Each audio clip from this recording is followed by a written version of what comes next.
25 to this power here equal to 5 raised to the power 4. Okay, so we are asked to find x. All right, so we know that 25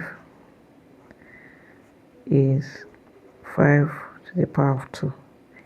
So if we substitute this here, we'd have 5 to the power of 2 square root of x plus 1. This is equal to 5 raised to the power 4.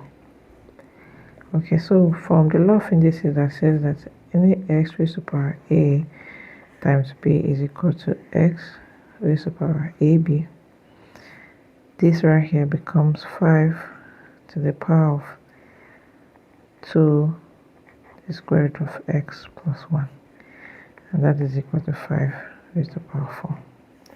So since the bases are the same, we can equate the powers. So that will be 2 square root of x plus 1 is equal to 4.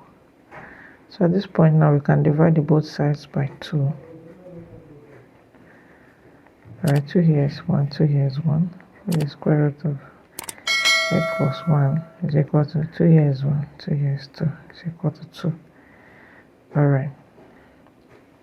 So now how do we remove this square root sign from here? We square the both sides.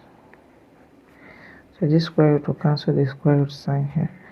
And then we'll have x plus 1 to be equal to 4. Alright, so let's subtract 1 from the both sides. X plus 1 minus 1 is equal to 4 minus 1. And x is equal to 3.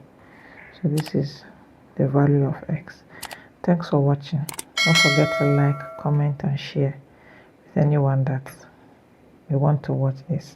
See you in the next one. Bye.